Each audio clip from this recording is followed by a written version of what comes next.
যারা ভুল করেছে, অন্যায় করেছে, তাদেরকে সেটার জন্য সরি বলতে হবে। নতুন করে যেন কেউ আবার মনে না করে এখন তো আমার সময়, এখন আমি আমারটা দেখাবো, এইটা দেখানো যাবে না, ওইটা দেখানো যাবে না। অবশ্যই আমি অশ্লীলতার বিরুদ্ধে। আমি আমার দেশে করাপশন হচ্ছে সেটা আমি আমার ফিকশনে দেখাইতে পারবো না, তাহলে পরে আমার বাক স্বাধীনতায় হাত দেওয়া হবে। এটা সাময়িক, এটা কেটে যাবে। কারণ হচ্ছে হলো কি, দেখেন, এক ঘরে থাকলে দুই ভাইয়ের মধ্যেও ঝগড়া হয়। সো এইটা অবশ্যই আমাদেরকে এই জিনিসটা নিরসন করে এক হইতে হবে। কিন্তু যারা ভুল করেছে, অন্যায় করেছে, তাদেরকে সেটার জন্য সরি বলতে হবে। আমার বিশ্বাস এই দর্শকদের ভালোবাসাই আমরা শিল্পী হয়ে উঠেছি। যারা অন্যায় করেছে তারা যদি ঠিকভাবে দর্শকদের কাছে এই সরি বলে এবং তাদের ভুল স্বীকার করে, হয়তো দর্শকরা তাদের মাফ করবেন। কিন্তু এইটা একটা শিক্ষা। নতুন করে যেন কেউ আবার মনে না করে এখন তো আমার সময়, এখন আমি আমারটা দেখাবো, এটা যদি করে তার জন্য ভবিষ্যতে ঠিক এরকম একটা পরিস্থিতি অপেক্ষা করবে। এখন তো আমরা নতুন কোনো গভর্নমেন্টের, আসলে নির্বাচিত গভর্নমেন্টের আন্ডারে না, একটা ছাত্র জনতার বিপ্লব হয়েছে দেশে, তারপরে আমরা একটা চমৎকার জায়গা পেয়েছি।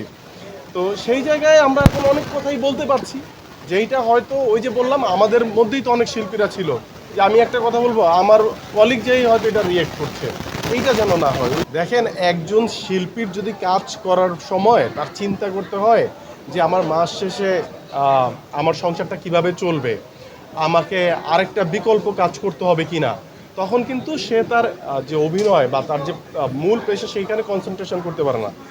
আমি বিশ্বাস করি যে আমাদের যে এখন যে গভর্নমেন্ট আসছে, তারা এই বিষয়গুলি গুরুত্ব দিবে। কারণ একজন শিল্পীকে অবশ্যই তার কাজের প্রতি ফোকাস দেওয়া উচিত।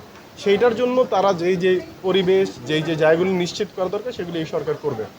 আমার আমার চাওয়া হবে, আমি আমি এই সরকারের কাছে চাইব, শিল্পী তার নিজের মতো করে কাজ করবে। এইটা দেখানো যাবে না, ওইটা দেখানো যাবে না। অবশ্যই আমি অশ্লীলতার বিরুদ্ধে, এগুলি দেখানো যাবে না। কিন্তু আমি আমার দেশে করাপশন হচ্ছে সেটা আমি আমার ফিকশনে দেখাইতে পারবো না, তাহলে পরে আমার বাক স্বাধীনতায় হাত দেওয়া হবে। আমি চাই আমার দৈনন্দিন জীবনে যেই ঘটনাগুলি ঘটে যাচ্ছে, সেইগুলো যেন আমি ফিকশন আকারে আমার দর্শকের সামনে দেখাইতে পারি। তাহলে পরে হচ্ছে হলো ভুলগুলি আমাদের সামনে চলে আসবে, আমরা আমাদের শুধরে নিতে পারবো। আমি আসলে আলহামদুলিল্লাহ এই বেশ কিছু কাজ করলাম। যেমন আমার একটা সিরিয়াল চলে, হাবুর স্কলারশিপ। যখন আন্দোলনটা চলছিল তখন আমি লন্ডন ছিলাম এটা শুটিংয়ে। এরপরে এখন বেশ কিছু সিঙ্গেল করেছি, যে সিঙ্গেলগুলি আসবে। এর মধ্যে মাসুল, ওয়াদা, ঝগড়াবাড়ি, এরকম আরও বেশ কিছু, এই মাসেও বেশ কিছু কাজ করব। এবং প্রতিটি কাজই আমি যে কাজগুলি করি, আমাদের সমাজের ভুল ত্রুটিগুলিকে আমি চেষ্টা করি আমার কাজের মাধ্যমে সামনে তুলে আনার।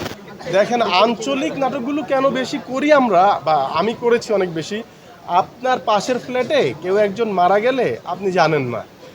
এই হচ্ছে আমাদের শহরের জীবন। শহরে আসলে প্রাণ কম, প্রাণ হচ্ছে গ্রামে। কারণ আপনি 1 কিলোমিটার দূরেও রিক্সাওয়ালাকে আপনার দাদার বাড়ির কথা বললে সে আপনাকে নিয়ে যাবে সেই পর্যন্ত। আমাদের এক জেনারেশন আগে যান, সবাই গ্রাম থেকে আসছে। তো আমাদের শহরের যে জিনিসটা হচ্ছে, শহরের গল্পগুলি প্রেম, ভালোবাসা আর ওই ডাইনিং টেবিলে খুব ব্রড আকারে দেখানো যায় না, আবার অনেক রেস্ট্রিকশন থাকে। আমরা শহরের গল্প করছি, কিন্তু গ্রামের গল্পগুলিতে প্রাণ বেশি থাকে দেখে আমরা গ্রামের গল্প বেশি করেছি।